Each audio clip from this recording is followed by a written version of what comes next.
Hello everyone, and welcome to Biopedia. The current record for the world's tallest tree was set in 2019, according to the Guinness Book of Records.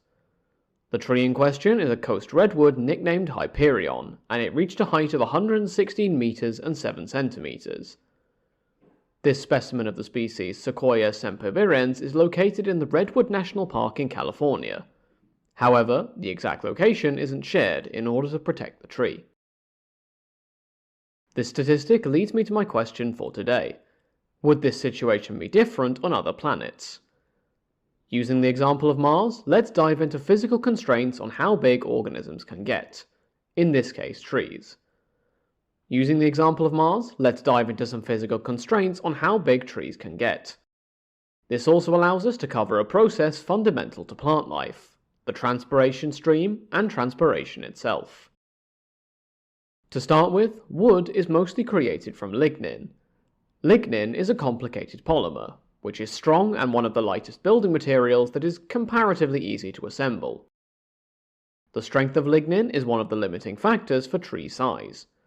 Another constraint is that trees have to work against the force of gravity to pull water up towards the leaves. This is where the transpiration stream comes in. Transpiration refers to water being lost to the atmosphere from plants. This primarily happens due to water exiting the plant via stomata, which are pores on the leaf. Water comes back into the leaf via the transpiration stream, which is the steady movement of water from the roots to the leaves. There is a theorem called the cohesion tension theorem, stating that transpiration creates tension which causes water to be moved up the xylem. The water is contained within the xylem and manages to travel upwards due to both adhesion and cohesion. Adhesion refers to water molecules bonding transiently with the xylem wall, while cohesion refers to water molecules holding each other together. We will probably elaborate more on these concepts in the future, but for now this is a passable introduction. The transpiration stream has to fight against gravity, while the weight of lignin also works against plants growing forever. Both of these limiting factors are less constraining on a planet such as Mars. Mars is a planet which has gravity only 38% of the strength of that of Earth. This means that, for example, it can support taller mountains than you would find on Earth, because the crust can support this comparatively lighter weight.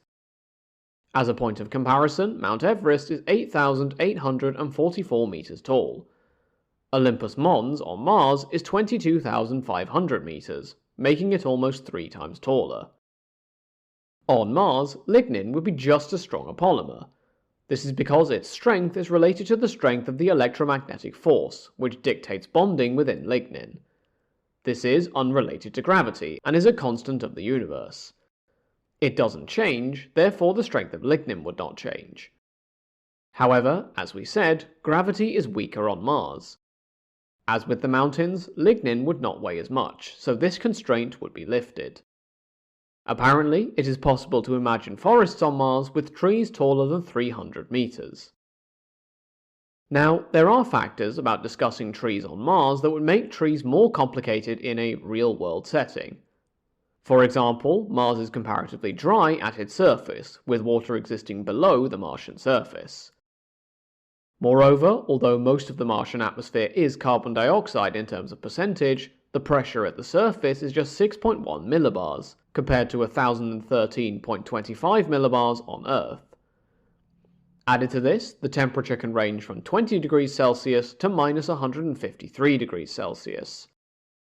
All of these factors might make the reality of trees on Mars more complicated than a theoretical discussion to do with gravity.